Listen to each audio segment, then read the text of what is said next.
So I'm Karen Engel, and I'm a professor here at the law school and also co-director of the Rapoport Center for Human Rights and Justice. Welcome to our Fall Colloquium, which is on health and human rights, and thank you all for being here. The Colloquium is part of a larger speaker series that has run for over 10 years now. Some of you know it as the Human Rights Happy Hour. When we began it, there were even more traditional happy hour beverages, but I see that those aren't needed to get an audience here. So we decided to focus this fall's series on a theme, and we chose health and human rights in part to capitalize and build on a lot of work that's being done on and off campus, particularly in light of the start of the new medical school here. The series will give us an opportunity, among other things, to consider the promises and pitfalls of conceptualizing health as a human right, and to consider the broad scope of what we mean by health as well as what we mean by justice. And we're beginning that discussion with social determinants of health today, which is really a foundational way to kick off the series. The other speakers, the series as a whole is on a sheet, I think, that's at the table. You can see who's coming. We're having them every other Monday with one exception on a Wednesday. I want to thank our many co-sponsors for the colloquium and representatives of them who are here. So start with the Hogg Foundation for Mental Health. Octavio Martinez is here and has been quite instrumental, not just with helping with funding, but also the planning of the series. The St. David Center for Health Promotion and Disease Research in Underserved Populations, or CHIPPER, at the UT School of Nursing, and Lorraine Walker is here. Thank you so much for the support. The Dell Medical School and the Graduate School. And the Graduate School is co-sponsoring because the colloquium is also part of a seminar that I'm co-teaching with Stephen Sonnenberg, who you'll meet in a moment, who's a practicing psychiatrist and an adjunct professor at the law school in architecture and in Plan 2. And we have in the class 10 law students, 3 public policy students, and 2 public health students. They're the ones with name tags, and most are seated around here and a few over here. And in the class, we've read already the works of Lovell Jones and Mitch Katz, who you'll hear from in a moment. The students have written papers and sent them to them. So we've done a fair amount of reading and thinking about their work, but they're going to give a talk that will work for everyone, whether you've read their work or not. But we will give the students the chance to ask the first 2 or 3 questions, and then we'll have a conversation with all of us together. So with that, I turn the program over to Steve Sonnenberg, who will introduce our esteemed guests and moderate the discussion. Welcome, and thank you, Karen.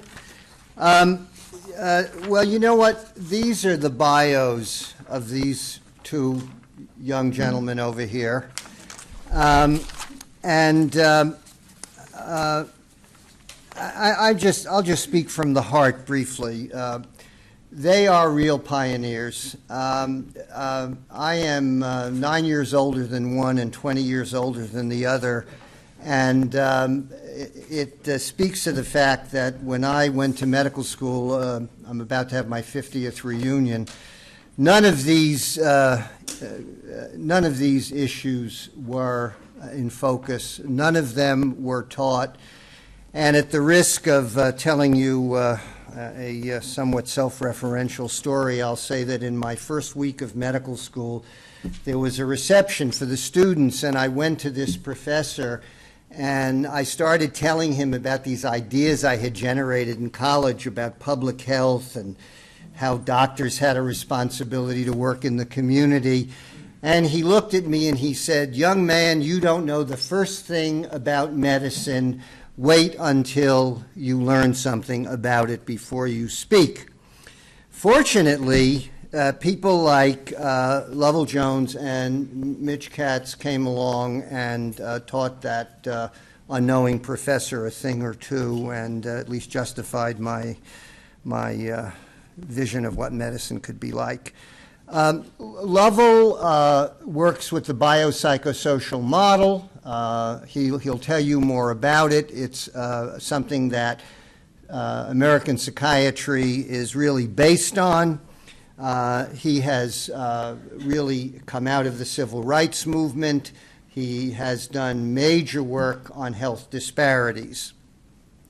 Mitch also is a real visionary, having developed ideas about what health is really about, and in many cases has built on work directly and indirectly that Lovell did before him. So we're hearing from two real pioneers here, and I'm going to shut up now and turn the floor over to Lovell. I'm going to be timing them. Each is going to speak for 20 minutes. I'll try to signal them at the end of the 20 minutes. Then after they both speak, each will have 5 minutes to respond to the other. Then we'll open it up for what I hope will be a very vigorous question and answer period. And as Karen said, the students will start this off. So, Lovell, please.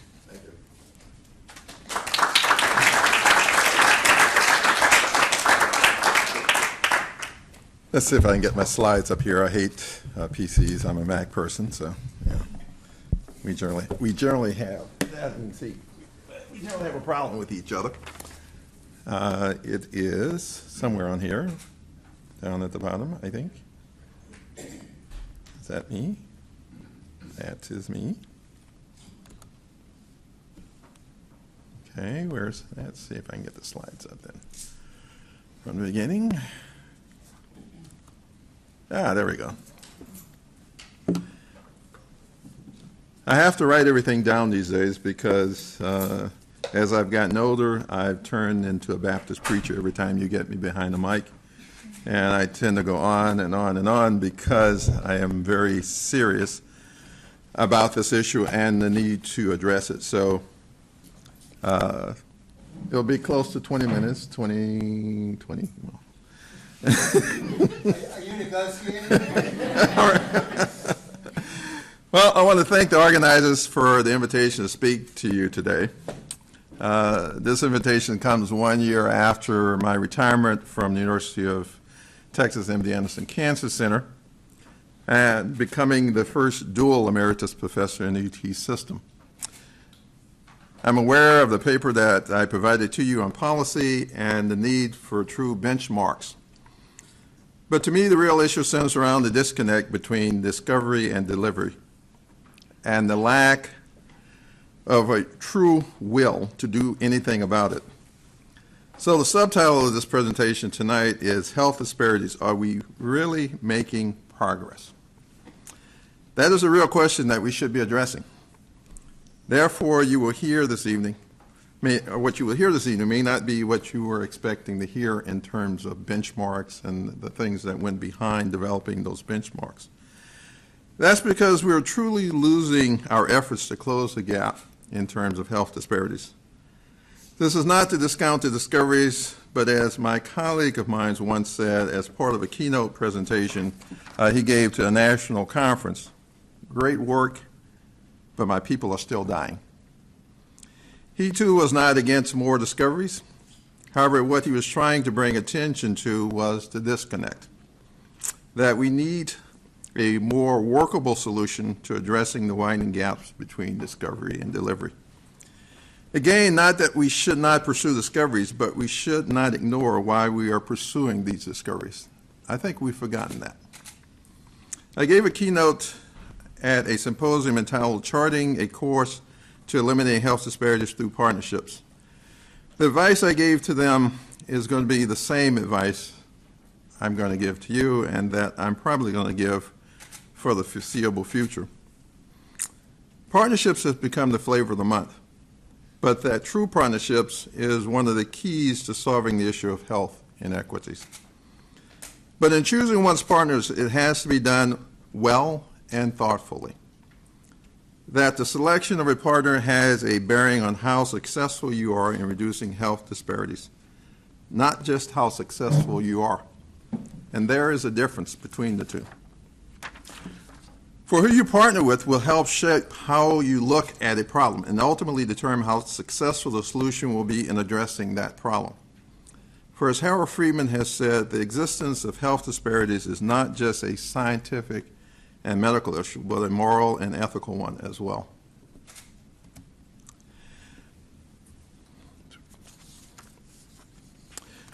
What you see on this slide is a statement, or at least something that appeared in the Journal of the American Medical Association.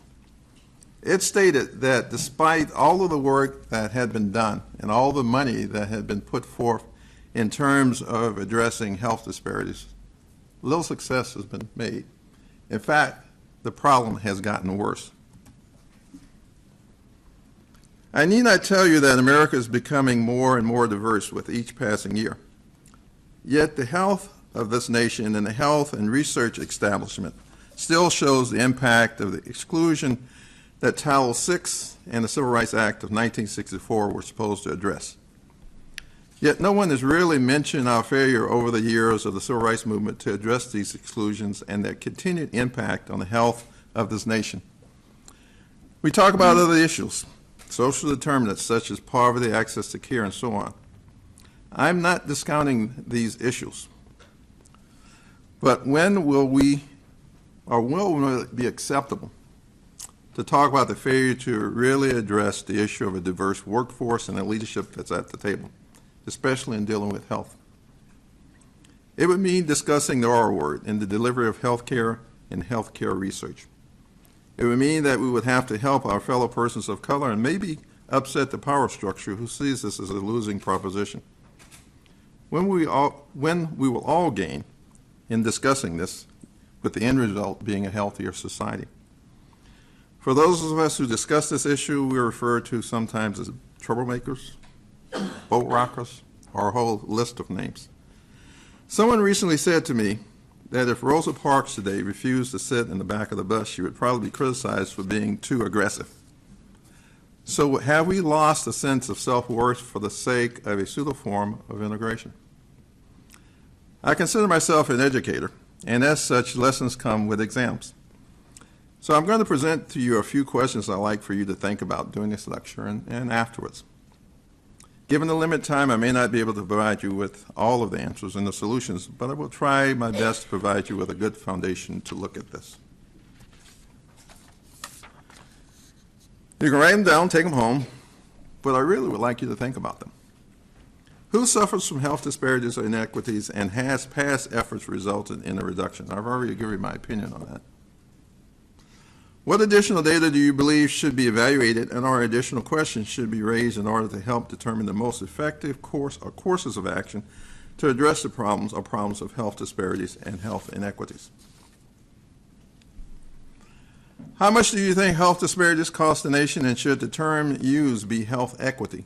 That's what the rest of the world is using. And we're still somewhat stuck in the realm of health disparities. Please think about your perceived views prior to this lecture. After this presentation, think about them in terms of the causes of health disparities or inequities. Were you surprised by your perceptions? Why or why not? And then take some time to outline 2 of the 4 approaches you think you can do to address this issue and form teams to implement them in your communities. In fact, about a week ago, I issued on my Facebook page and link in all the social medias a challenge to America for each and every citizen to think about how they could address this issue, because I think this is a crucial issue in terms of survivability of this nation, even greater than the threat from ISIS.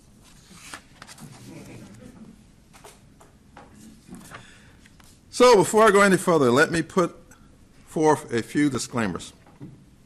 What I've said and I'm about to say is neither a reflection or necessarily the opinions of those who invited me to speak, nor the institutions I probably have affiliations with. Because unlike the statement on this monument, I tend to find that I honor everyone, but I also find that before my lecture is over, I've just about insulted everyone in some form or manner. In looking over the program that's coming up, this is going to be interesting in terms of hearing some of the views. But as Harold Friedman continues to say, and I continue to echo his sentiments, the gap between discovery and delivery continues to widen, and with that, we continue to suffer health inequities. As a good friend, David Williams at Harvard, has said to me and stated, we've really failed. In spite of the war on poverty, the Civil Rights Revolution, Medicare and Medicaid, the Hill-Burton Act, major advances in medical research and technology, we have failed. We have made little progress in reducing the elevated death rates of disadvantaged minorities, especially with regards to African Americans. And all this side compares the gap with regards to whites. I often ask, which whites? Are they a homogeneous population? We always make reference to whites, blacks, whites, Hispanics. Clearly, we're not making reference to poor whites who suffer from these issues as well. This is not to say we haven't made and have not been successful. This year, we celebrate a 20% decline in the cancer death rate since 1991. But in whose communities? Notice that we've also seen a decline in prostate cancer, but there's a significant gap that still remains between blacks and the average white male. Why is this gap remaining? Again, there are a number of determinants that I believe that fall into three categories. Here are three specific factors related to the continuing gap, and they're not in rank order, but I believe they vary depending on the part of the country you live in, and the degree of these factors vary in terms of your personal experiences, in terms of social determinants. They are access, racism and racialism, biological cultural factors, gene-environment interaction, genetics, our social determinants, education, social and physical environments, etc., that result in health disparities. The problem is that very few research groups, if any, focus on these factors as a team.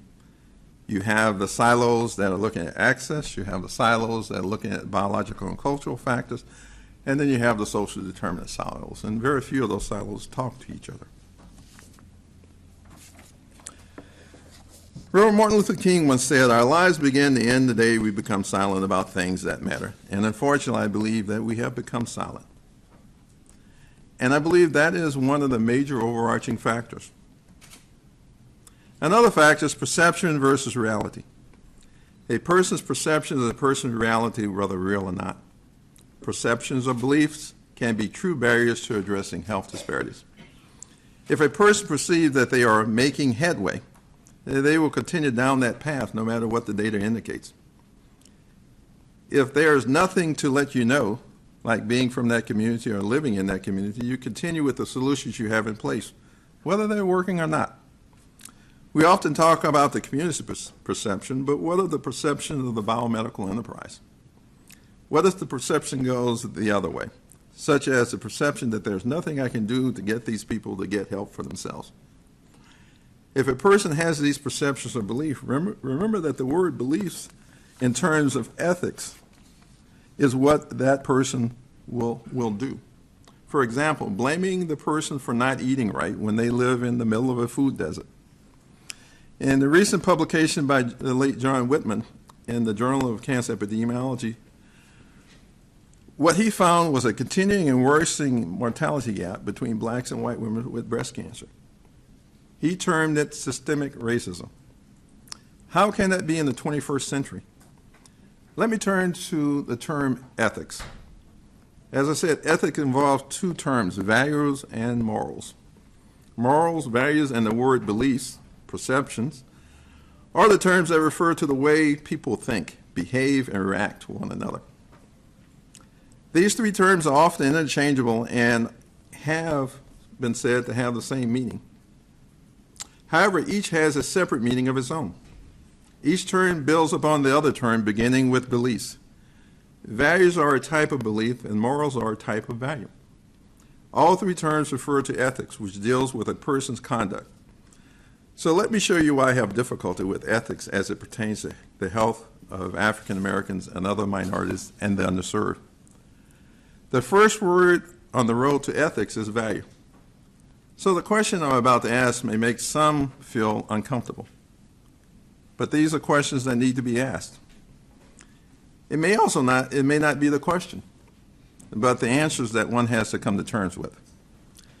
How do you value the life of an African American male in this society? What are our perceptions? Are they valued in the same manner as a white male? If not, what are the beliefs that are generated right by being an African American male? And with morals built on beliefs, where does this place the African American male with regards to ethics?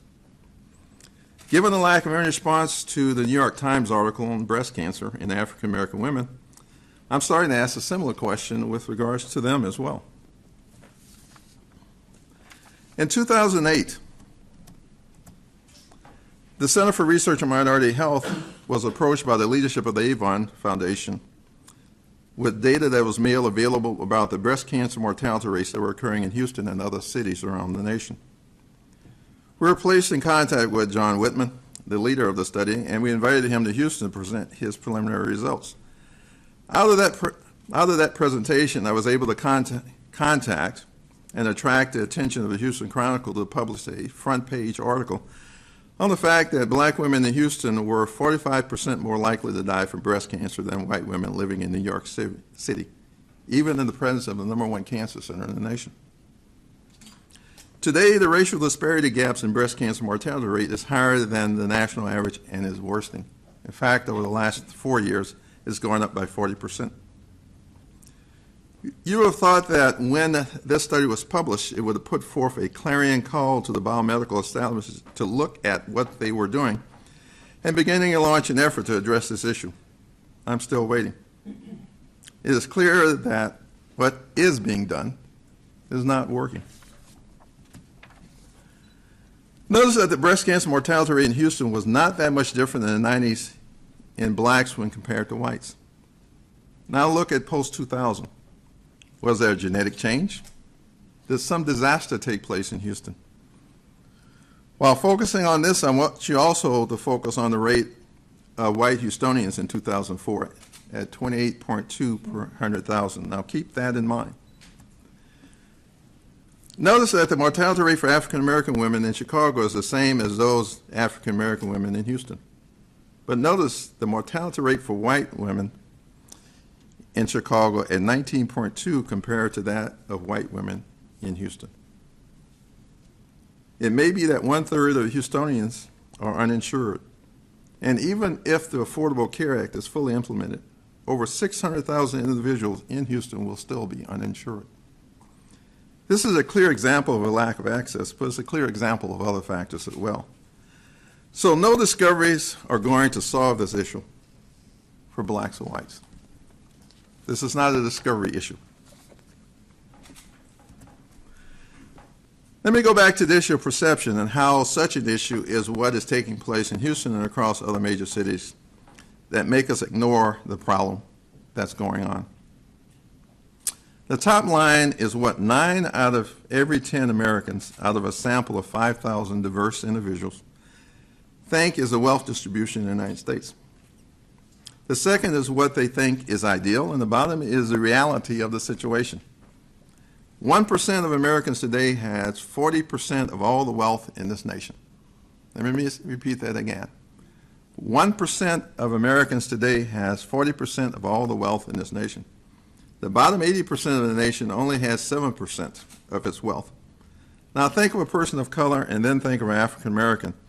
I put this up as health and income are linked at the hip, and because a recent Gallup poll taken on health disparities indicated that 2/3 of white Americans thought it was not a major issue, that these people need to take care of themselves and address it by pulling their bootstraps up. That they really could do something about the problem. One reason for this, I believe, is that we have not had a real national dialogue on the issue of race and the impact on our society. It is not a blame game, but a dialogue that needs to take place. Again, what you are and your experiences does equal what you think and the perceptions and beliefs you have. Now, if you think this survey that was taken in 2001 does not reflect today's thinking, you're wrong. Consider this. More guns and ammunition were purchased shortly after the 2008 election than any other time in the history of this nation. These perceptions and percentages may differ a little, but I don't think they have changed that much over the last decade. We keep hoping that the younger generation will change things, and maybe they will. But here are the facts.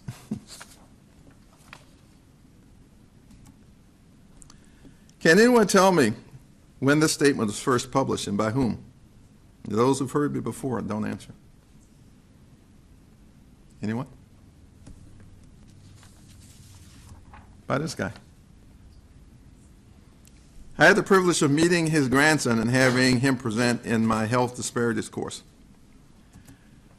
The point I'm trying to make is that to get us to realize how much real progress or lack of progress we have made between the publication of the Philadelphia Negro, a social study, and the recent consensus on how we define health disparities. To me, it is an eye of the beholder. All I did, in fact, the previous slide on the Philadelphia Negro, I submitted it as a paper for publication, and the journal thought it was the most insightful paper I had ever written. I had to withdraw it because I plagiarized it. And we worked out a deal between the journal and myself that I wouldn't tell which journal, and they would not prosecute me for plagiarism. Again, to me, it's all in the eye of the beholder. As I often said, perception is reality to the person who perceives it. I know that to continue to talk about negatives can be harmful in itself. However, we cannot look at the lack of progress and not look at the reasons why.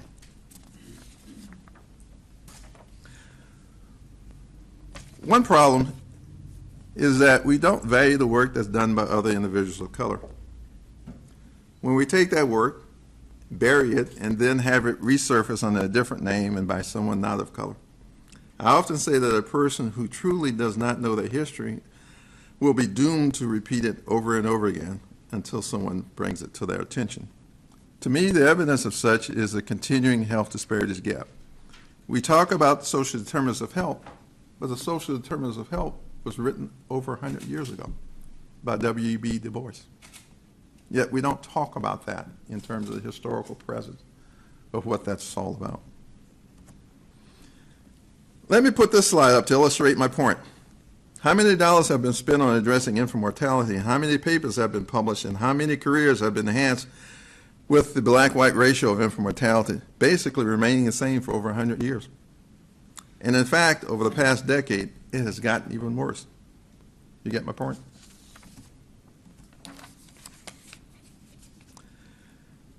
Therefore, I believe we're all insane. We're insane because we continue to do the things the same way and continue to expect a different outcome. The data continues to state that the outcomes we are getting continues to have no real impact on the gap, yet we continue to do them and do them and do them and do them. And for those who do things that work, you don't support them.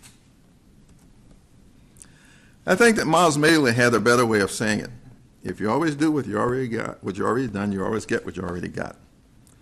Unfortunately, when we approach efforts to deal with the real lack of progress in addressing health disparities, we tend to fall back onto what we've done before. It may be under a different name or packaged in a different box, but ultimately it's the same strategy. Healthy People 2000, Healthy People 2010, Healthy People 2020. So here are 7 major solutions that I believe account for the majority of why we are still faced with health disparities and opportunities for change. First, health is not a national priority. We spend more time on defense than health. Secondly, disparities in health, are they real? You heard what 2/3 of white Americans had to say.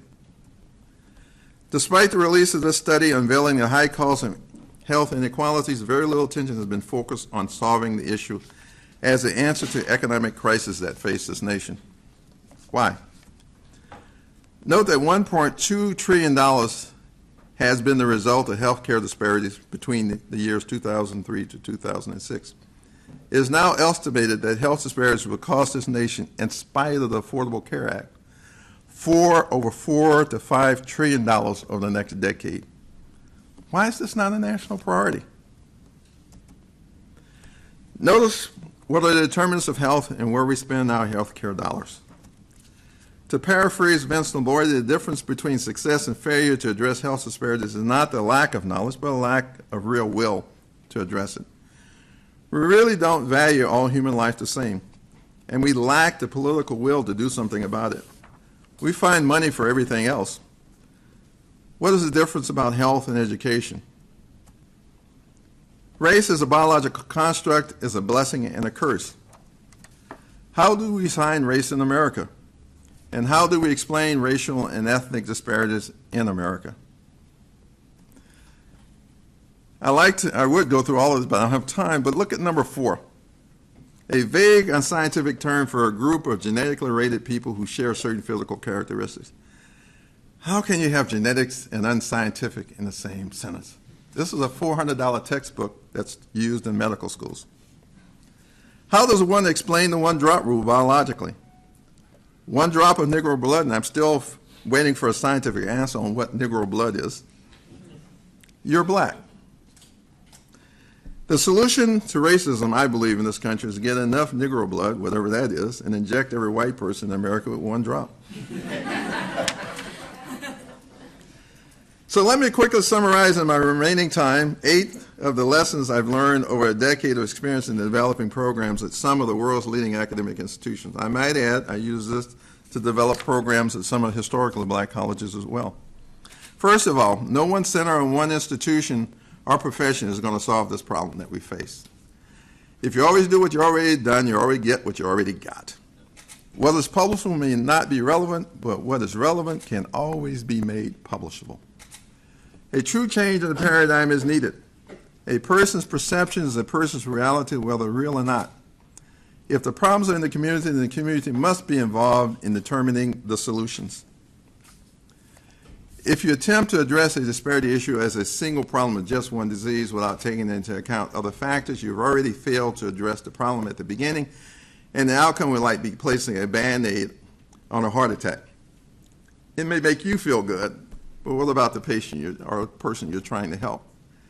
And the solution to organized effectiveness revolves around these 6 key words: trust, respect, partnership, flexibility, and knowledge. I believe that we have a voice inside that tells us what is right and wrong. How we listen to that voice and act on it produces the people that we are. And what I want you to do, and I'm a realist, is to do one brave thing today, then run like hell, because someone is going to be after you for the wrong reasons. Finally, I continue in this battle for the people in these pictures, my daughter and my grandson and my granddaughter. When I began this journey many years ago, I thought that the issue of race would be a thought of the past. Little did I realize that it is a continuing issue because we failed to have a real dialogue on it. As I approach the twilight of my career, I'm still plagued by the realities of a society that continues to tolerate a value system that devalues human lives of some while giving a perception of valuing all. The civil rights movement was a movement of the young. The question is, where will the young today stand in terms of addressing this issue? That's the biggest question. And with that, I stop.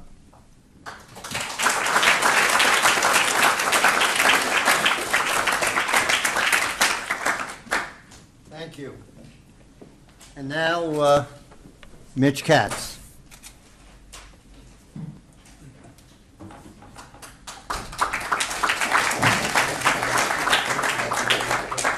Hey everyone, thank you. That was so great that I really wanted to cede my time to Lovell to keep talking because I was so interested in the stuff he had to say, and he really did an amazing job. I'm going to have to figure out how to do this, so you bear with me for a second.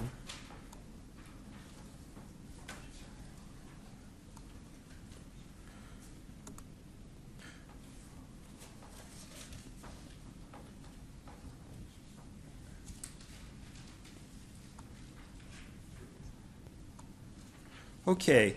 Well, there were many really inspiring things in Lovell's talk, and I'd like to try as much as possible to to follow, though I will not be nearly as charismatic as he in the presentation. I'm a government guy, after all, right? I'm a bureaucrat most of the time. But it turns out that government is not a bad place to try to make a difference. And that often it is possible to sort of marry, values the way Lovell has talked to us about into action through government to try to make a change in the laws and the social structure and the things that government finances in order to make a difference. And I think of all the things that Lovell talked to us about, probably the most important for all of us to remember is making a difference, right? The disparities are glaring. The question is, what do each of us do about it? How do we make a difference in changing it? I want to talk about primarily the work that I've done around structural interventions. I think it fits well with many of these themes because it's something that can be done in government, and it's something that stands a chance of really making a difference for disparities. So what do I mean, and where does it start by structural? A big part of it began with sort of my own frustration, as Lovell talked about. You look at the statistics, and the statistics don't change. Okay, so for example, physical activity, probably one of the strongest predictors of mortality, of heart disease, of cancer. Large disparities both in those outcomes and in the proximal outcome about, exercise. And I think often in the field is much of what Lovell talked about, which is why don't those people go to the gym? Right, I go to the gym, right? Before I go to my Google job, I get up at 6:30 and, I get on my treadmill, right? Everybody, needs to exercise more, and, what's the problem? Well, everybody doesn't belong to a gym, and everybody doesn't have an elliptical, and everybody, cannot, spare the time from taking their kids on the bus to school. And so it's not necessarily possible for everybody to get exercise in that way. So how do you create a community? And this is what's in common with what I view as all the structural things, is the structural interventions. And today I want to talk about those that involve physical activity, those that involve eating well, those that involve not smoking, and we can generalize this to other things. The idea is make it easy for people to make a positive choice in their life, right? Don't tell people, you really need to exercise more. You have to, eat better, right? People know that. People are not stupid. If you've watched a little bit of television, you know that you're supposed to exercise more, you're supposed to eat more fruits and vegetables, you're supposed to stop smoking, right? Do we believe that any smoker, smoking today doesn't understand, right, the risks? No, of course not. So let's treat people like grown-ups. Let's not nag at them. Let's instead make conditions easy for people to make healthful choices. So around physical exercise, there's a lot that communities can do. And I was very happy when I came through Austin. I was noticing you have a bike share program. So I commend you on that. But there are so many things that communities can do to enable people to make, better choices around physical activity. But you have to think about them. For example, here's one that doesn't work so well. Let's create a lot more soccer fields. Okay, well, I'm in favor of soccer fields. But middle-aged diabetic people, who are one of the groups who most need to get more exercise, are very unlikely to start to play soccer. Right? That is not going to be their route. And if you build these big green spaces, hurrah for you, but that is not going to result in the people you want. That's going to be a wonderful opportunity for the young people who are already healthy, and by all means there should be soccer fields. But you need walking paths, right? And walking paths have to be interesting. Walking paths have to be safe. Walking paths have to have a bench where you can sit down periodically, because the people who are going to get most active are not going to start by doing 5K runs. And so there are many kinds of institutional policies. Zoning.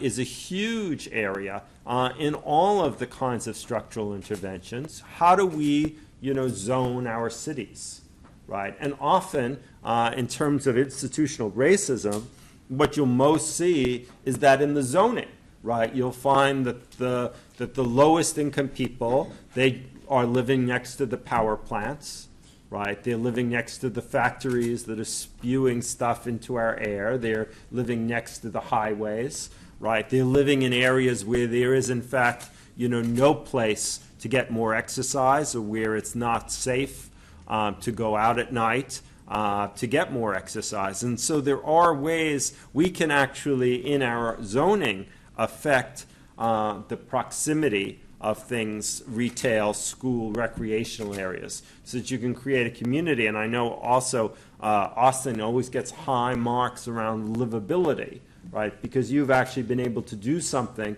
which doesn't exist in many places, including where I live in Los Angeles, which is to try to create environments where people can walk to the store to get something, right? If you live 3 miles from a store, you're going to get in your car. If you live 3 blocks from a store because you're in a zoned area where there's residential, there is retail, there is school, you're more likely to get out. Around diet, another area where I think poor people are often, their choices are put down without any understanding of how you make better choices. So, for example, people are, will focus on fast food. Okay, what's so terrible? People take their children to McDonald's. Well, I have a 10 and a 12-year-old. I've always been a working parent for a while. I was a single parent. If my kids were waiting for me to make a home-cooked meal with fresh vegetables, they would have long since starved. Right? It would have never happened. It's a nice idea, but it would have never happened. Right? The issue is not whether or not you feed your kids and your family fast food. Working people need food that they can get relatively quickly because you got your kid in the back and your kid is hungry and you've worked a long day, and second, you don't have the money to go out to the expensive restaurant. And to be honest, I'm not sure whether or not having a hamburger at an expensive restaurant is any different than having a hamburger at McDonald's. What matters is, what is it that they're eating, right? That matters quite a lot. And how do we, in fact, pressure places like McDonald's and other places to make structural changes? McDonald's has done it. For example, McDonald's has made major decreases, and this is not to promote McDonald's as a specific, but it is the largest fast food. They've reduced the number of calories and the amount of fat in French fries. Right? So there are, if people go forward and say, there are things to do. I was part of a movement in a nearby county when I was in the Bay Area to say, fast food places, if they want to give a toy, and certainly like any parent, I understand the susceptibility of children to toys, right? Even toys that break 5 seconds after you get them from the drive-through window. That was fine. But that they could not give toys for unbalanced meals, right? If they want to have a toy for a kid's meal, then it has to fit a certain nutritional thing. If they want to give a toy to everybody, that's fine. If they want to charge for the toy for everybody, that's fine. But as a parent, if I'm trying to get my kid to make good food choices, and there is a huge sign as we go through the drive-through window. Once, by the way, I tried a drive-through window with my bicycle, and I had the kids in the back, and I discovered that if you're not a certain weight, it doesn't register. And so we're like standing there, I had to bang on the window. But anyway, back to the toy incentive. If they're going to give my kid a toy, then it needs to be a balanced meal. They can't put me in the position of saying to my kid, well, the only way we get that is by ordering, the things without vegetables. You have to have a vegetable, therefore you're not getting the toy. There's a lot of stuff that we can do in terms of structural stuff that people don't think about. For example, and Lovell talked about, how do you tell people to buy fresh fruits and vegetables if there's no place to buy fresh fruits and vegetables in your neighborhood?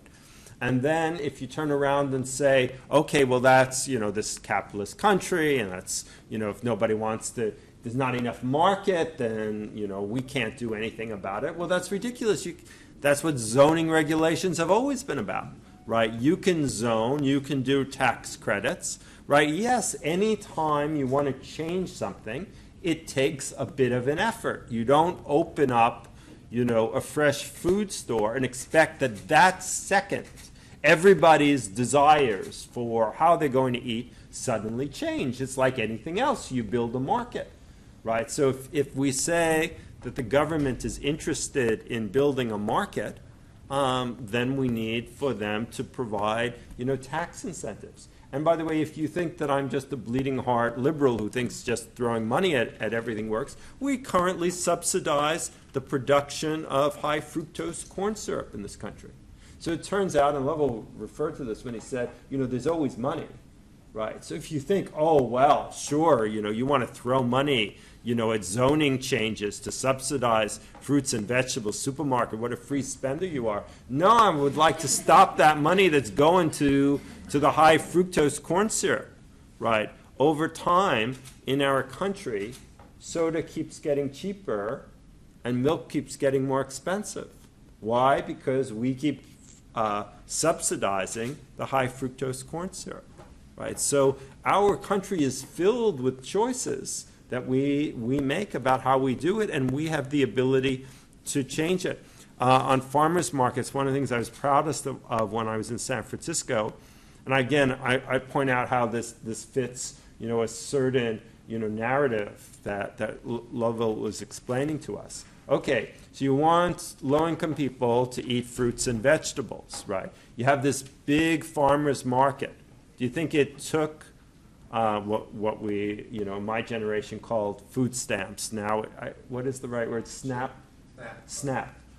cards. No, of course not. You couldn't use that there, right? Because the farmers market was created for people middle class and up to get the greens. So we changed it, and we the government, and it wasn't very expensive. All we had to do was we had to buy the little piece of computer equipment that enabled you to swipe your SNAP card so that you could buy fruits and vegetables at the farmers market, right? That to me, I mean, it's small scale, but it's all of these little small scale things. I wrote a piece about taxing high calorie, low nutrition food, and people immediately said, well, isn't that wrong? Low-income people won't be able to pay the tax. But the point is, low-income people are the ones who are disproportionately harmed by these things.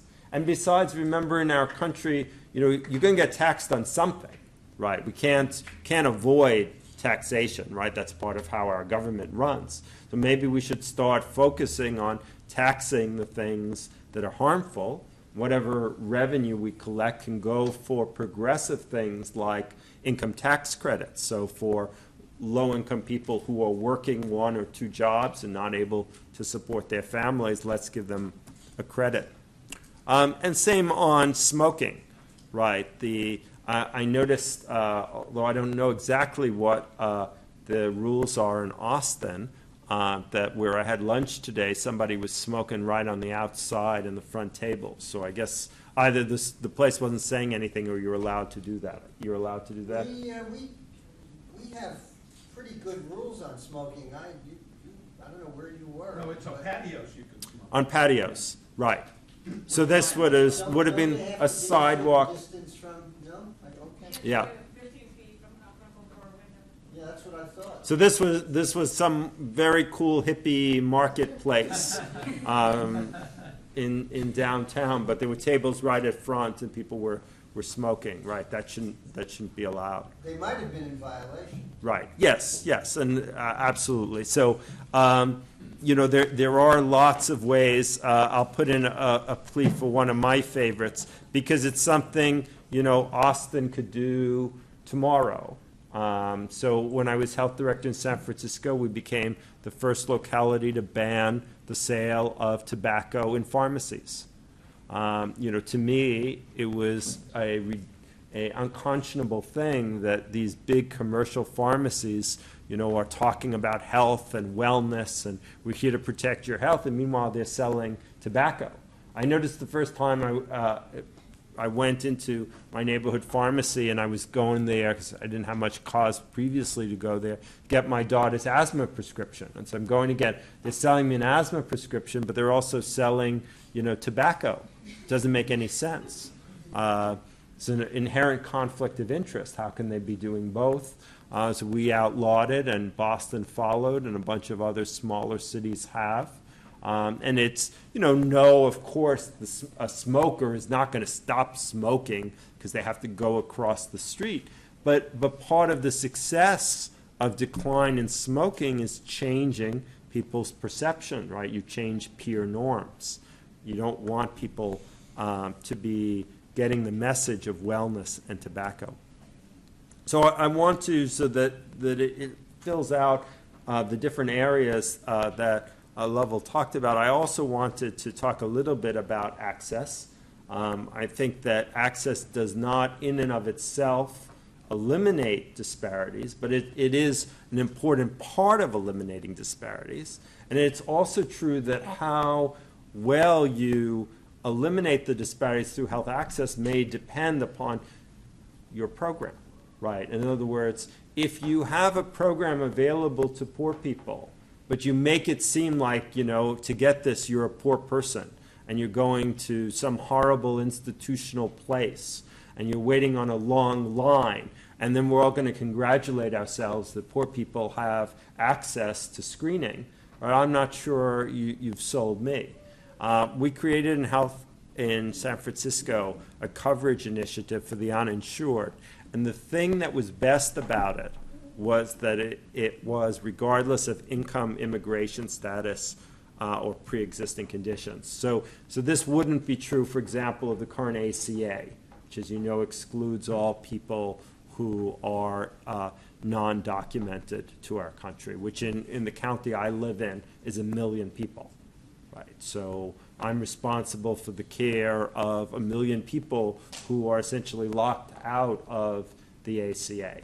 Right, and again, to Lovell's point, it's not because of knowledge that they're locked out. Right, it's not. We have the knowledge. No one said that insurance was a good thing, but not for the undocumented. For them, it didn't matter. Right, that was a political decision. That was a question of will. That was a question of values. That wasn't a question of, can you do it? The thing about Healthy San Francisco that worked so well was that because it was regardless of income, it was a little bit like, if you want a somewhat far-off analogy, it's a little bit like the New York City subway. Right? The rich people ride it, the poor people ride it, the middle-class people ride it. Why? Because it's the best way to get anywhere. Because Healthy San Francisco was not a program for only the poor people. It included all the low-income people, and low-income people disproportionately chose it, but it was a program for everyone. And we did have people above 400% of poverty who were in the program because they lacked insurance, often because they had a pre-existing condition. And the value of having programs that are not just aimed at poor people is tremendous. I'm not going to go through this. We provided a wide variety of services. And it did result in people feeling more satisfied than the old system, recommending that friends to join, and feeling that their health needs were better met than they were before the program, even though the basic places people went were the same. So in the program, we granted access to many of the same public facilities that people went to before, but we made them different.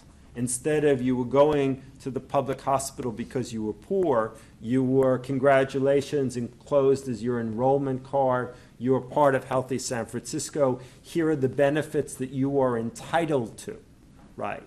You're not waiting online as a low-income person. This was not charity. Everybody who was in the program was treated the same and everybody wasn't necessarily low income. Medicaid could learn a lot from that model. We found that people in it were much more likely to get a usual source of care than the uninsured in general. We found that emergency room use went down for those things that people didn't need to be in an emergency room for. We got a copy in Healthy Howard. We were particularly proud in the middle of the ACA debate. President Obama yelled out that if San Francisco could create an access program, then surely the federal government could create a program. We went all the way to the Supreme Court to uphold our program because it required that employers contribute. So I want to make one more plea, just because we're in limited time. I didn't have a chance to talk about it. One of my favorite structural interventions is housing. And again, I think it fits very well with something Lovell said about the will. So people will struggle, about homelessness. This is such a terrible thing. People have so many needs. What are we ever going to do? You know what the answer to homelessness is? Housing. It turns out it's not very hard at all. If you want to end homelessness, what you do is you house people.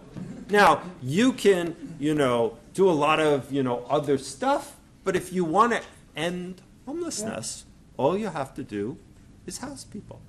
And so, I would urge us, to really take the part that Lovell spoke so well about, and really imagine ourselves. I know many of you are lawyers many of you are health people, many of you are university faculty people, to think about, what are the things that are possible in Austin, what are the things that are possible in Texas, things that are possible in our country, how do we make the world a better place? Thank you very much.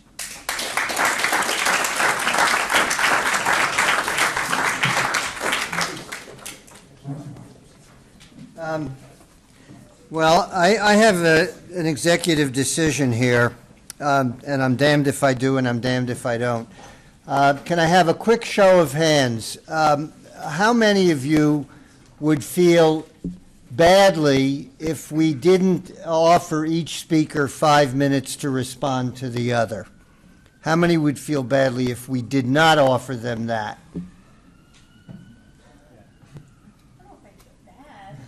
Well, I'm a psychiatrist. That's my question. I want to know if you'd feel bad. Now, what about the speakers? Would you like to respond to each other?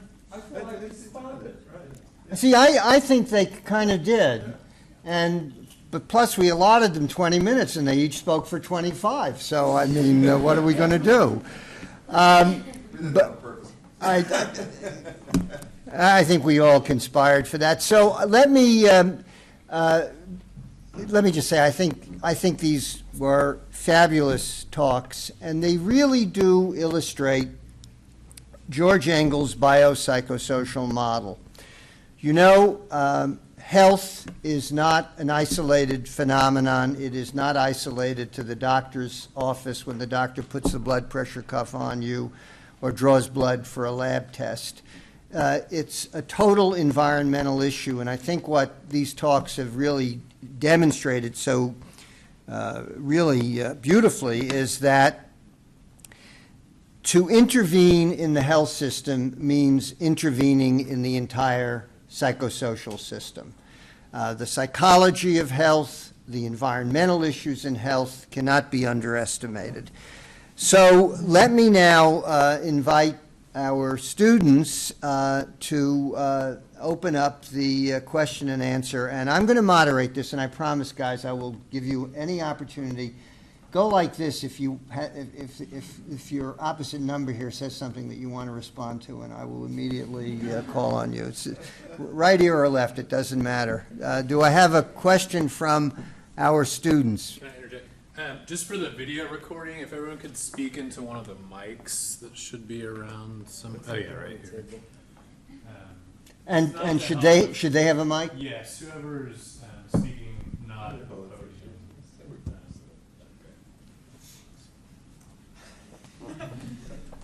I guess I have a question. Well, you need. Sorry. Oh, I need to talk. So does this work? Can people hear? It's more for the video recording than to actually hear. Okay. So listening to both talks, I thought a lot about what is going on in some neighborhoods in Austin, particularly in East Austin, where as the demographics of the neighborhood change to become whiter and more affluent, they tend to bring things like farmers markets and bike trails and stuff like that with them. So I'm thinking that, for lack of a better term, like racism and lack of political will to handle or to address health disparities affect government priorities, maybe not explicitly. And so I guess my question is, how would you suggest that we make, for example, Texas more like San Francisco? Like, how do you create,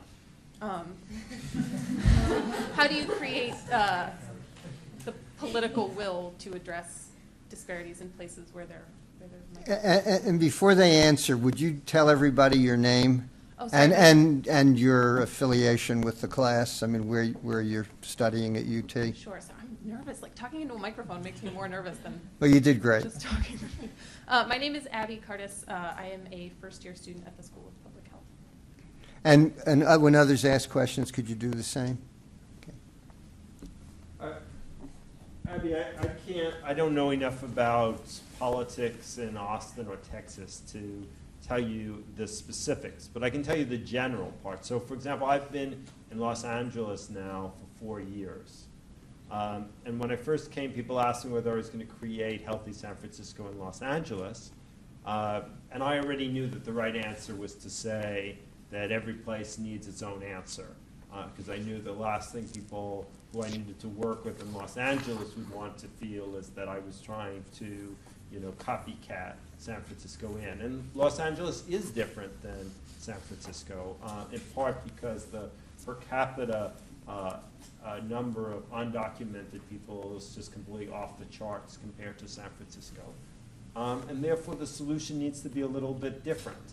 Also, the politics didn't allow for my doing a requirement that businesses would contribute, which was a big part of San Francisco. On the other hand, what I've discovered is that by focusing on what are the strong part, where do people feel the issues strongly? So there is a strong movement, in some ways stronger than San Francisco and Los Angeles, about Mexican Americans, because it's a dominant political block in Los Angeles. And they're building on it. We're now starting a program, My Health LA, which has many of the features of Healthy San Francisco. So I guess what I'm trying to say is, in every community, you have to figure out always what are the levers, who are the friends, who are the opponents, what are the ways that you neutralize the opponents. For example, on the tobacco, getting pharmacies to stop selling tobacco, it turned out that some of the grocers liked that because they didn't like the competition from the commercial pharmacies. It was irrelevant to me, but it helped to get the Chamber of Commerce, by sort of talking it up to them, the Chamber of Commerce then went into a neutral position, which enabled me to get through something that I might not have otherwise gotten through if the Chamber of Commerce had come out against it. So I think how you do political mobilization, you have to look at the most successful campaigns in your area and how did they do it. Yeah, I would have to agree with that. To give you an example to piggyback on the whole idea of political will and political power, it's always been a joke, well, not so much a joke, but if we were able to change the dynamics of voting in this state by 6%, and that we got 6% of the Hispanic vote out, greater than it was before, we would be a blue state in another 6%. That's it. So there's a simple key right there.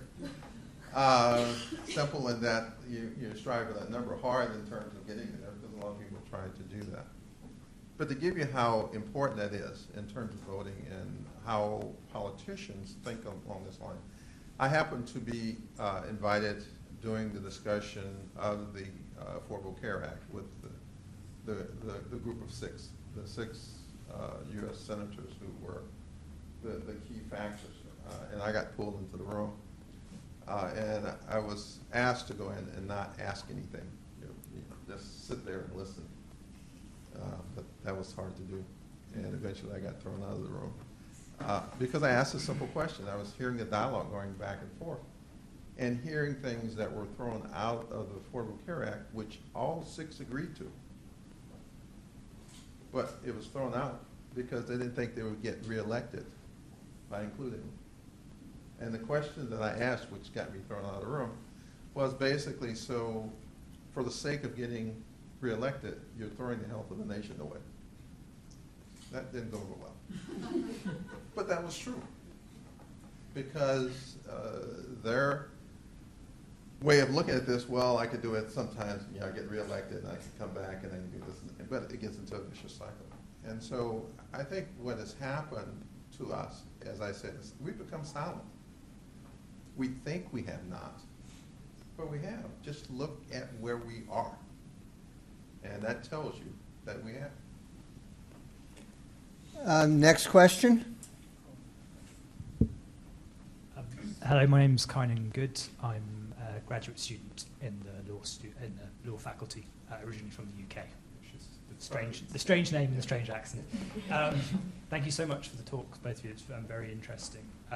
Dr. Katz in particular, I was interested in what you were saying about the Healthy San Francisco project and the importance of people from different socioeconomic backgrounds taking up the project or becoming insured as part of the project.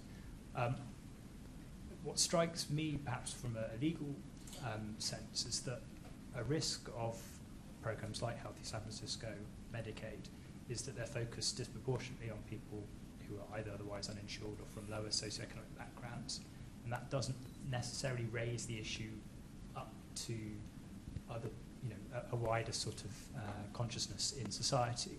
And I wonder if that's something that perhaps, Dr. Jones, you were talking about, that there's not a wider sense of health as being a rights issue, being a policy issue, being a social issue as a result. I just wonder if you might have some thoughts on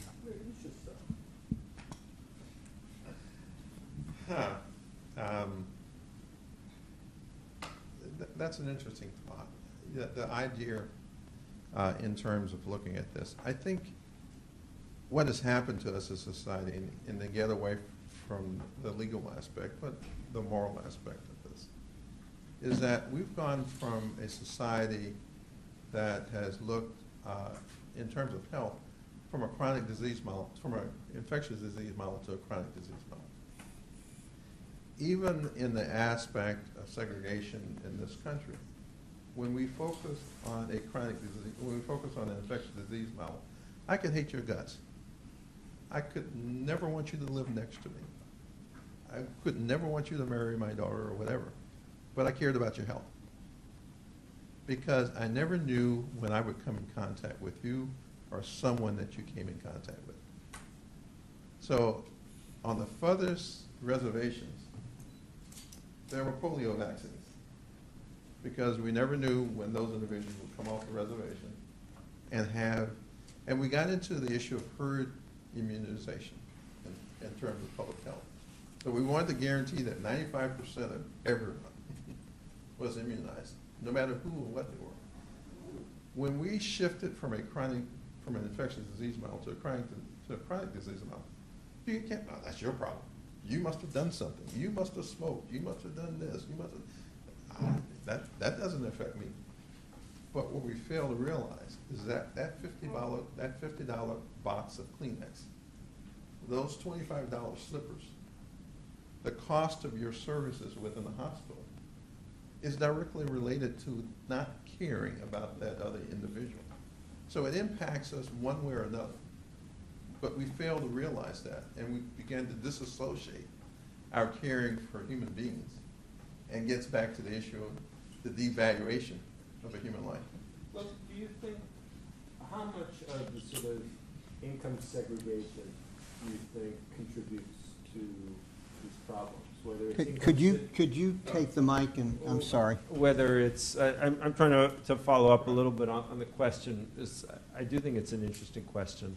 I wonder what your thoughts are. I was trying to, with the example of the subway and versus Medicaid, right, or food stamp, SNAP, right? How much do you think the persistence of disparities has to do with the fact that we create programs that are essentially segregated to the poor, and that maybe that's one of the many reasons why, even though we fund them, because when you look at the list of the things, for example, your interventions, right, they're all interventions funded at the poor, right? They're not interventions for everyone. And does that explain, do you think, some of the persistence? Part of it, but I think it goes back to the issue, and you may say I'm beating a dead horse, but I think it goes back to the issue of never having a complete dialogue on race. I think that is the crux of it. Because why would someone who is white on Medicaid vote against the Affordable Care Act and take actions against the when it benefits them? But the way it's phrased in society is that it's not benefiting them, it's benefiting those other people that really don't deserve it because, they're not pulling themselves, or they're not pulling the fair weight along the way. And I think that gets into how we, not to say, give you another good example of this, and that is, I have worked somewhat in Appalachia, and it's taken me a couple of years to get into Appalachia because I'm not from there. But it gets to the whole biopsychosocial issue of addressing this in a broad sense, because health itself will not solve the issue of health. Let me get this across to you. Health itself will not solve the issue of health. It's too complex. Do you know why Appalachia is largely white? You know the history behind that?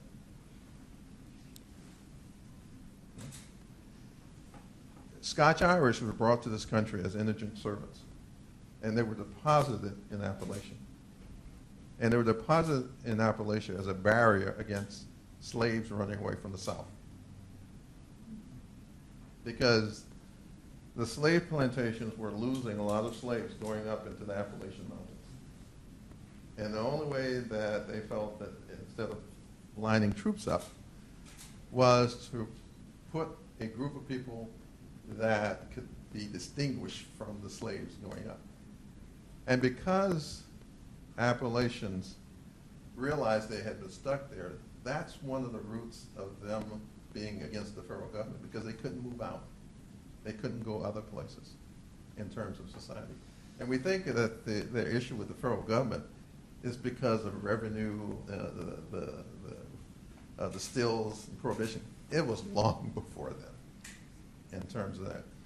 But I give it as an example in terms of why it plays a role in this, and that is Appalachians will come down to Lexington and Louisville and seek out an urban relative to go with them to the clinic. Why? Anybody know why? Because if they open their mouth, they're already labeled in terms of not being able to pay for their care. And so their time in the clinic gets delayed. But if their urban relative speaks for them, they go right in to an extent. Now, think about that in terms of African American, whether rich or poor, going into a clinic, and the perception by them going in terms of looking at them. They can't bring in a relative to speak for them. And I had to give you, I had that happen directly with my wife at my own institution, who got delayed care because of a perception of her. And so she called me up down in credit counseling because we had not paid a $25 copay 3 years ago. And so she was sent down to credit counseling because they couldn't know whether she could pay the bill or not. And so my response when she called me on the phone was, what? And so I immediately went over to the clinic and I said, wait a minute, guys. Well, it was $25. So if my wife dressed as the way I think she dressed, she was worth more than $25 standing there. But perception. And that's why I think it is also income to an extent, but you have to lay on top of that. This whole dialogue, and it's not the blame game. Let me get away from that, okay? It's not pointing out and saying, you're responsible, you're responsible. But really, it's the issue of bias. It's not that you have a bias. It's what you do with it. Went home one evening. 4 black kids were coming down the middle of the street. Their pants were going somewhere I didn't think they should be going. Pulled in my driveway. Newspaper was at the end of the driveway, hadn't gotten in the morning. And so I started having a dialogue with myself because on the news had been carjacking and people breaking their homes. And I'm going, okay, 4 kids, pants going, all black. And then, Lovell, wait a minute, you talk about this every day. What are you doing? Well, you can't be too safe. But wait a minute. Well, and then I came to a rationalization. I said, well, the back gate is probably open. I go down to the end of the driveway. If they start for me, I just run to the back gate. I know where the lock is, and I lock it. I hope I can get there. As I reached over for the newspaper, one of the young men said, hi, Dr. Jones. This is my next door neighbor. Perception. We all have that perception that leads into a bias. It's not that we have the bias. It's what you do with it. I think that's very, very thought-provoking. Really is the only thing I can add is that it is. I think that because many programs are for low-income people, that your point still remains true, which is that large groups don't understand why you should fund public health, because after all, they don't have any trouble going to see the doctor, right? So it does undermine the general support. Well, let me piggyback onto that question, and I hope the students are thinking of more questions, because I promised at least 3, so there's one more coming. But I do want to say, Lovell, that I believe that that the curse of slavery and racism in this country is poison, and it continues to poison us. And based on my understanding of the biopsychosocial model and what I have learned in 50 years as a physician, the way groups work, that kind of poison permeates the system. So I fundamentally agree. But I also think the point about changing structural changes in the system is still worth thinking about, not because it's going to get rid of the poison, but because it will improve health care to some extent. It's a step in the right direction. And the step I'm wondering about, and I'm wondering if you both will respond to this, is the notion of a single payer system, which seems to respond to the question that was just put to you. If there's a single payer system, could it be something that would be a structural change that would stimulate a healthcare system where these kinds of poisonous class distinctions were at least diluted and eroded, so that people could begin to think more of being part of a national community where we really all had to look out for each other because it was in all of our best interests.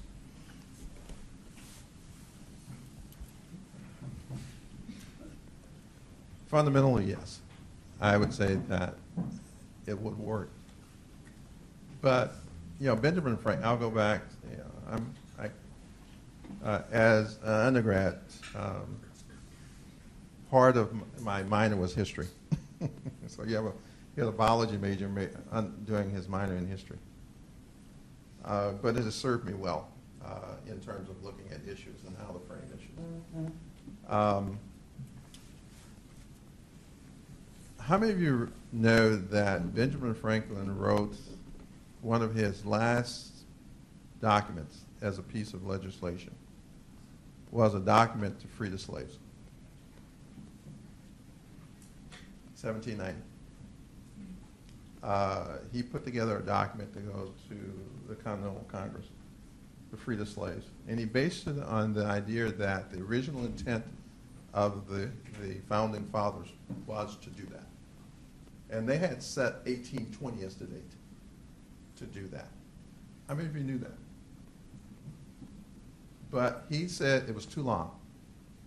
He said by the time 1820 came, it would be too ingrained into society to change it without a war taking place. Interesting. He said it would be like a rotten apple at the bottom of a barrel that you never removed. You kept removing the contaminated apples at the top. You kept refilling it with new apples and then wondering why the apples would be contaminated. I don't think we're going to get to a single payer system unless, and I truly believe, we address that issue. I think it's too poisonous to our society in terms, because it gets back to the issue of value. And if you don't value someone or a group of people enough, then you're not going to get to a single payer system, because you're going to feel you're going to lose something in terms of doing that. And so you're going to fight it every which way you can. Even the most rational people in Congress I've talked to come up with all kinds of reasons why that's not the case. And when you dig deep, and I won't tell you which, well, one of the senators I actually had a chance to pigeonhole because I stood by the door as they came out, and had a 15-minute dialogue with him because he wanted to know why I was asking, why I was pushing that. And I said to him, the crux of the matter is that you're from a state that has very few minorities, and you're trying to decide on whether it's valuable enough for others, and you have no basis to make that determination. And therefore, that's why it's easy for you to discard it and blame it on the electorate, as opposed to going back to your state and doing it that way. So I agree with you, but I'm almost firmly, solidly convinced that President Clinton started the dialogue, had a major meeting at Camp David, which I participated in, and hopes were extremely high that we would really have a national dialogue on. He started off at the University of California, San Diego, with his keynote address, and then followed it up with major figures across the country, saying we really need this if we're going to have an economically stable country going forward, because we're losing too much productivity on this issue. But a little person that came along kind of got him detoured in another direction. Well, Mitch, do you want to comment on the single payer? I would agree that it would be better, but I don't personally believe it's going to happen anytime soon. Another question from Kind of a follow-up question, but I don't want to monopolize.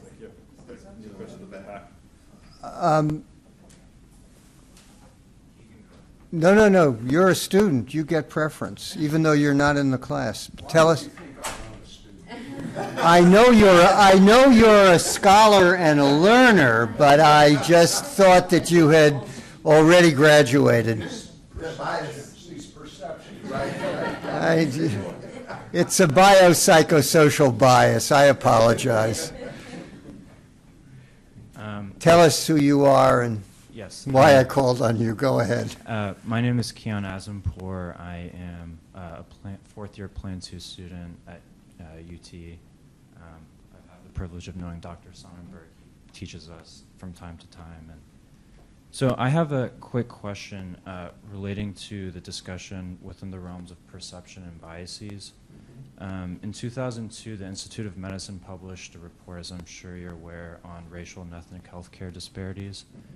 And one of the issues that they delve into is the issue of physician biases in treating racial and ethnic minorities, which has consistently led to higher mortality rates for such racial and ethnic minorities and a wealth of other inequities. So one of the things that I believe you posit is an increase in dialogue. So my question is, what are potential solutions to us witnessing higher mortality rates in these subgroups? And if dialogue is the answer, what would such a dialogue consist of? First of all, we're already seeing an increase in the gap. We did a study, one of my fellows looked at the issue of breast cancer is one of the areas that I'm pretty much involved in, from the molecular end to the prevention end, when I had my center and when I was doing it. I'm still interested in it. To show you how policy plays a role and there's not enough dialogue, it's who's at the table that actually makes a difference in terms of the knowledge base, in terms of policies. The preventive healthcare services set a policy for screening in terms of moving it from 40 to 50 in terms of recommendations. We wrote a paper and sent it to them and said, do you know that in terms of incidence cases in the state of Texas, based on a small subset that we looked at, that 50% of the incidence cases in Hispanic women, primarily Mexican Americans, were below the age of 42. So, if you're now changing policy to move it to 50, and only a recommendation, not strong, to do it at 40, what's going to be the future in terms of this population with regards to stage disease? And the mortality rates, which are lower. But the predictor is Chicago, where the mortality rate for Hispanic, primarily Mexican American women, is greater than white females in the city of Chicago. Primarily for a number of reasons, diet being one of them, access being another reason, language barriers being a third, transportation being. But it's because of the implication that we think with regards to policy being set that impacts them. And you ask, what should be part of that dialogue? Is, first of all, an open and honest discussion where no holds are barred and not taking it personally. And entering that room with the idea that everyone has a bias. We all do. I mean, we live in this society. One way or another, we have a bias. It's human nature. But then it goes to what I said, is what you do with it and how you handle it.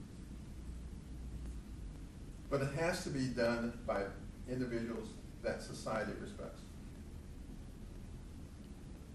Even the far right to the far left.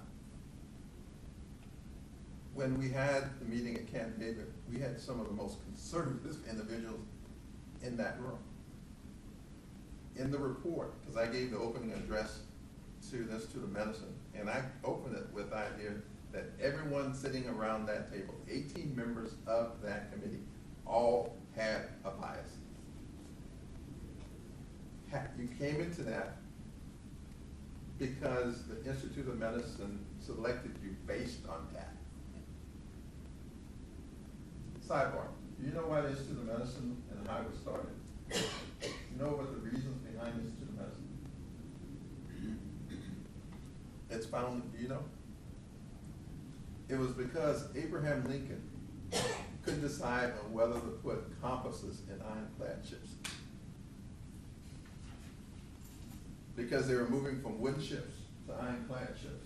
And he didn't know whether compasses would work in them. And so he brought together a group of individuals to make that decision. And that was the fundamental start of the Institute of Medicine. It wasn't called that, but that was the basis behind it. And so for that report, half of the group thought there was no bias, and the other half thought bias was out the wazoo. All 18 members of that committee signed that document saying they had a bias. And here were the recommendations in terms of addressing that. The problem with Institute of Medicine reports, or any of those reports, is they get buried. You may read it, but very few of society reads it because there's no public document that's put out. As I said to, can't think of his name, I just stepped down, the head of the Institute, can't think of his name. If you would put out a public document that the general public would read and list the stellar members that a large percentage of society knows that they're ultra-conservative and ultra-liberal, and have them all state that this is a policy that they have all come to agreement with, maybe we get some movement. But nothing like that has occurred. Mitch, do you want to comment? Or? Does that answer your question? Yes. Well, I feel shamed and obligated.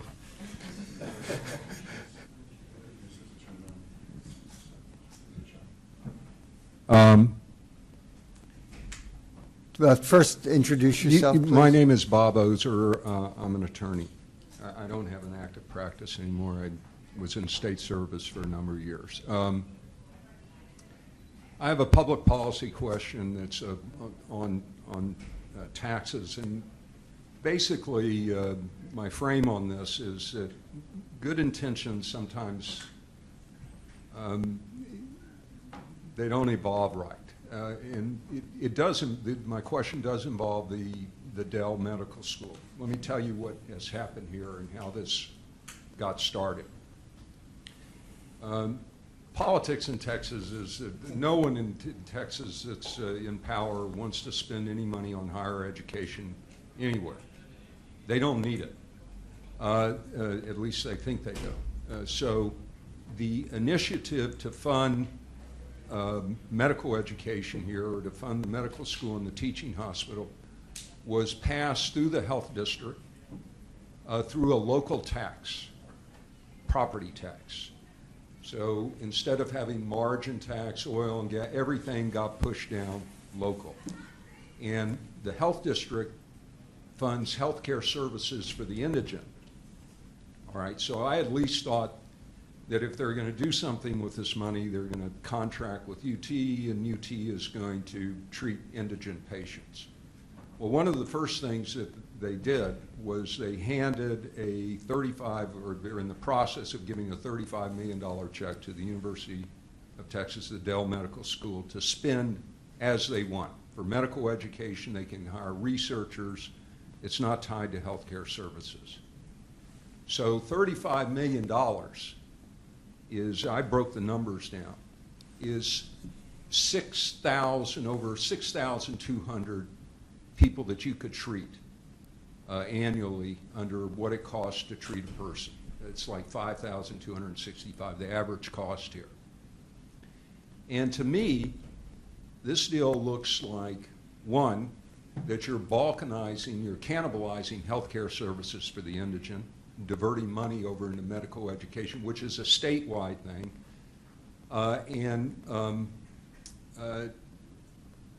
Two, you are, in terms of the community's reaction now, after this enormous tax hike, they just raised taxes again. 78% tax increase in 2 years for this. So here's what's happening. People are beginning to, you've got funding for education, local public schools. 62% of the people are in poverty. And they're not going to be able to get funding because we're spending so much. So what I want you to do is comment on these broader structural public policy issues and everything in terms of how we're doing this funding here and what impact it could have in terms of delivering healthcare services to the indigent.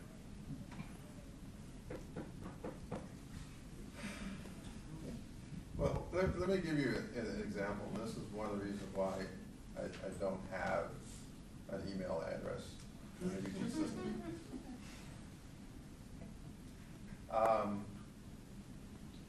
I can't comment directly on what's going on in Austin. But what you have said is something that is taking place across the state. It is not just Austin. You heard me say that there's been a 40% increase in the mortality gap between blacks and whites in Houston in terms of breast cancer. We live in a city with the largest medical complex in the world. The largest medical complex in the world. In April, I wrote an op-ed piece with a colleague of mine. And we basically polled economists and asked them, I'm using their names, if what we propose for the city of Houston was workable with the largest medical complex in the world.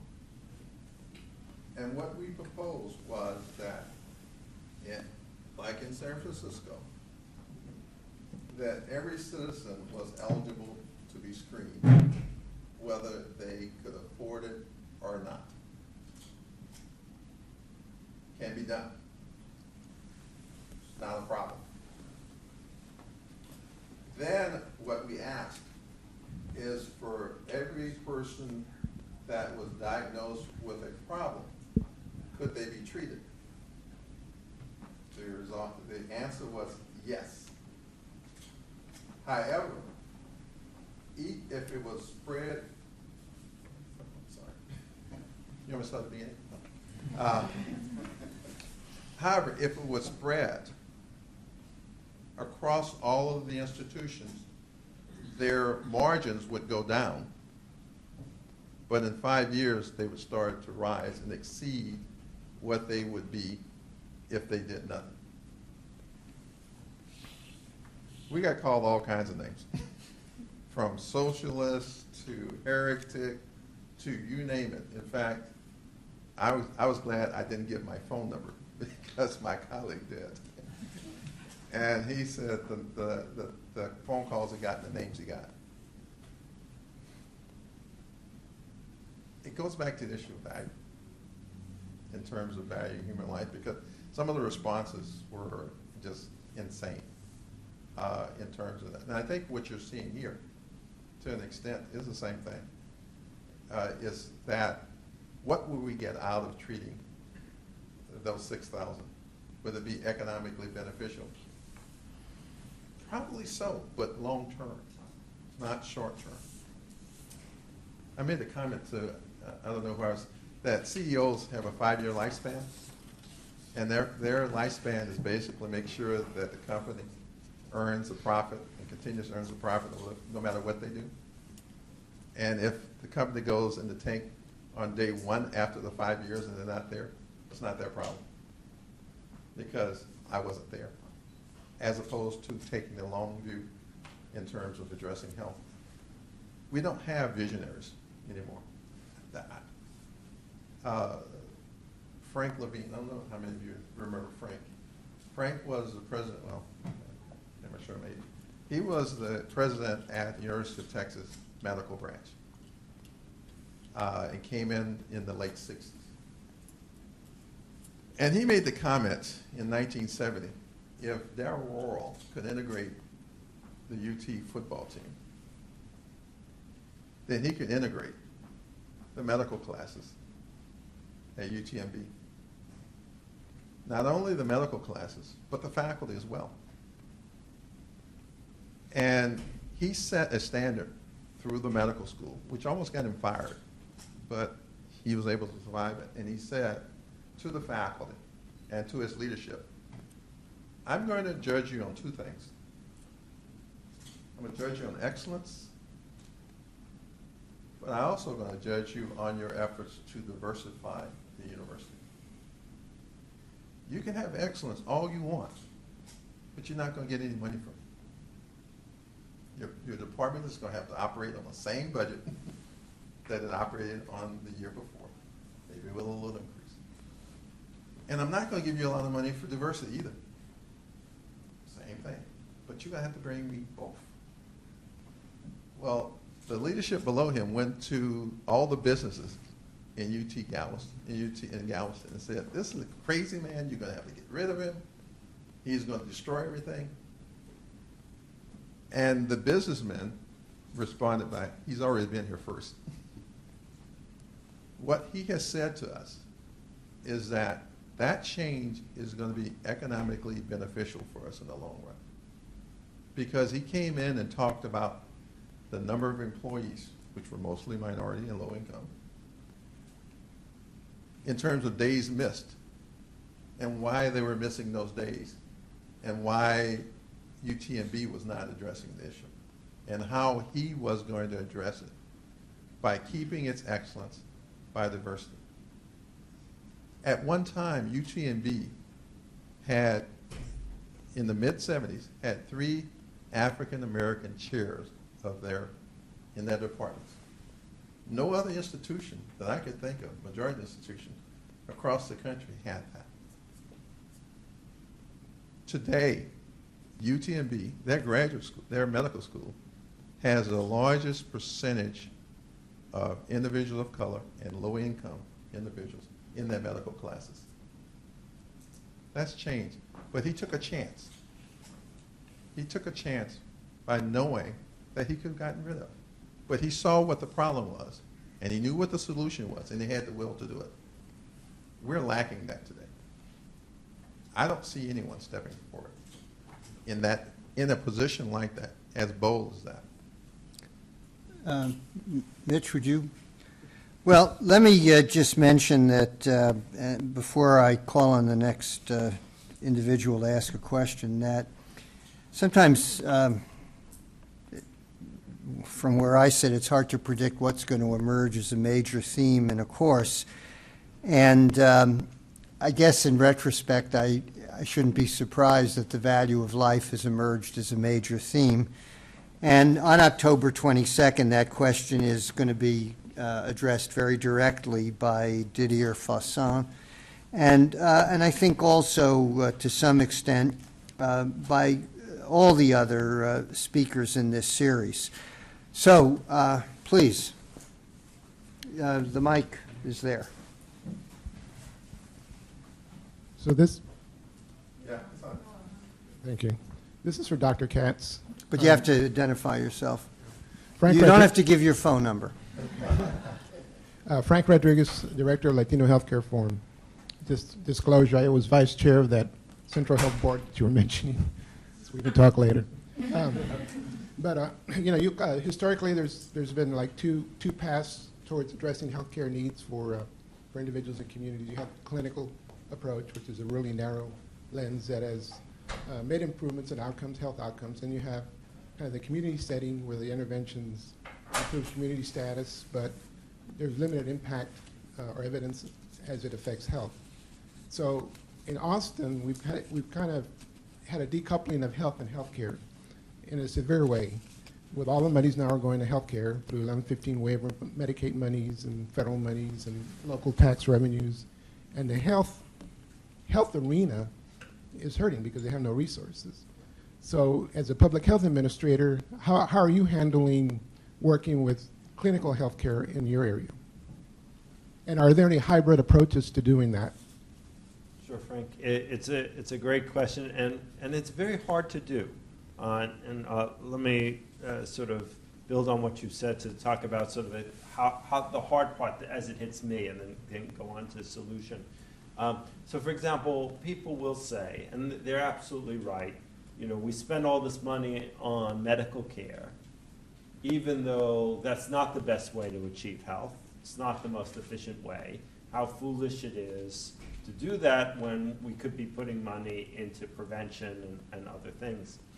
And as someone who's lived in government on both sides of this, I both feel that, and I immediately say, well, okay, what are you ready for, right? If I say to you, I think a quality goal should be no one dies of a chronic disease in an ICU, are you prepared? In other words, you know, the only people who would go to an ICU would be people who had an accident or something unexpected, not people with cancer, not, right? Because it's not a good use of money. Are we prepared to say, okay, you know, we're not going to treat metastatic cancer, right? You can't get much health out of treating metastatic cancer. Very, very expensive, makes people feel bad, and doesn't change much on the way of mortality. And you could get a lot more health on the other side, but you have to be ready to do that. There's not a lot of will to do that, and by that I don't just mean political will. I mean any of us, right? Chances are, if it were our relative, we would at a minimum have mixed feelings about whether we were prepared for it.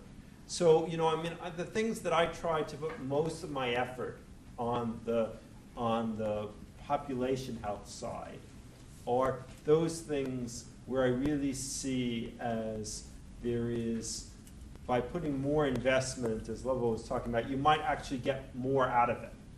So I think a great example is housing, where we've been able to show both in Los Angeles and San Francisco that by housing the chronically homeless, we can actually reduce medical care costs well in excess of the cost for housing. So I think that intervention works super, super well because it addresses a very basic community health need. And at the same time, it moves people to a life of dignity. I took two monolingual Spanish-speaking men, both of whom require the use of wheelchairs, and who were each, I think collectively, had spent 400 days in a hospital and are now living independently in an apartment we set up for them. But because they're living together, they can share help for some of their ADLs, and they're living a life of dignity and very positive outside of a hospital, and it costs me less as a healthcare provider. So I mean I think the biggest challenge, and Lovell is also referring to this in the long term, is I think some of the best things that we can do in terms of prevention to save money do have quite a long horizon. I mean, I'm a big believer in the movement towards early childhood education. I think that one of the basic disparities, we haven't talked much about education, but I think that by the time our kids arrive to school, you already see large disparities. And I think that early childhood education as a preventive strategy could be really powerful. We would have to wait a while. But I think that, my advice is that part of how we reconcile these two things is to focus on those prevention aspects where we have community health partnerships where we see the greatest return on the investment, just like someone would do if they were running a corporation. And that hopefully as we build on that success, we'll be able to then fund more and more. What I haven't talked about, and I'll talk a little bit about tomorrow, are solutions to the issue. One of them is the Can Do project that I launched about 8 years ago. 6 years ago. 2014, 6 years ago. That is a holistic approach, and what I'll talk about tomorrow, a lot of holistic approaches that are successful in terms of building a grassroots movement to addressing health. I firmly believe that part of the answer and the solution is early childhood education. There are a number of studies out there, there are too many that say that it doesn't work.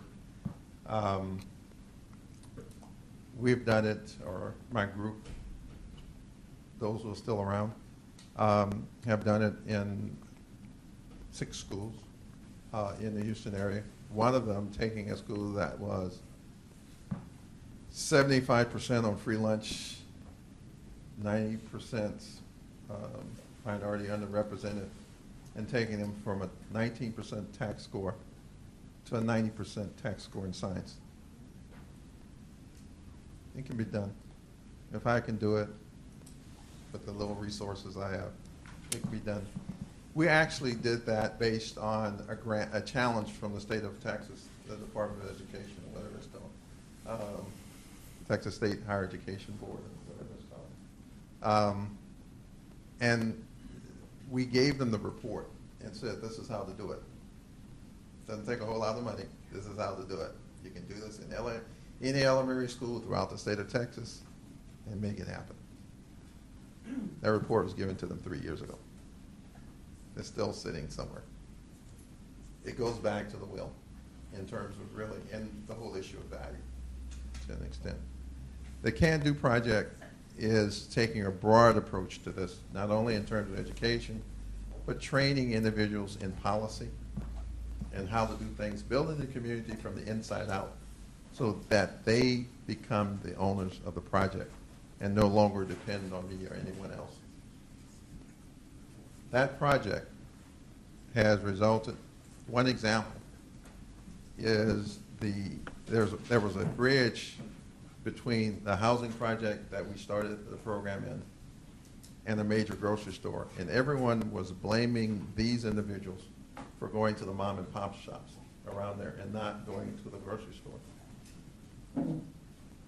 The problem with the bridge was that it was an access point for criminal activity, and so the owners of the space, the lots on each side, put a lock and locked it from certain hours of the day. It was locked in a way that the people who lived on this one side couldn't use it, and so the only alternatives was to go to the mom and pop shops. What we did was set this up as a policy piece for them to work on, that they could make a difference in their community by addressing this bridge. One solution was to get the police to change their pattern in terms of surveillance. As they changed their pattern in terms of surveillance, not anything that cost anything, just change your pattern, same hourly work. That resulted in the crime going down. The problem that had happened is that the bridge needed to be redone. So we went to the grocery store and we said, you got all these people over here who want to come and shop at your grocery store. What we would do is take them on a tour of your grocery store and show them the products and how to buy. The owners of that grocery store said, we'll help if we can get the city to chime in. We taught them how to go to their representative and talk to their representative. And not talk to the representative, but talk to the staff person. And continue to talk to the staff person about what was needed in terms of remodeling that bridge and getting it in the city budget in terms of restructuring. End result is bridge is open. They use the major grocery store. The health of that community has gone up. It has had rippling effects in terms of their children going to school because their children now go and don't miss as many days because they're eating a healthier meal. Did I do anything with the health establishment? No. Well, we have time for one last question, and it has to be from a student. So, Don't let me down. Charla, tell us, get to the mic there, and tell us who you are. And Hi, thank you so much for being here today. I'm Charla. I'm a second-year Master's of Public Affairs student at the LBJ School here. And Dr. Jones, you mentioned a number, and I found it really interesting, and I wanted to know more about it, the 1.24 trillion cost of racial health disparities. Could you talk a little bit about, the slide was a little bit quick, so maybe where that number came from and some of the calculations. And It was a study done by Johns Hopkins, faculty at Johns Hopkins and faculty at Harvard, looking at the cost just in terms of health, not in terms of anything else, but in terms of the cost of health between 2003 and 2006, $1.24 trillion.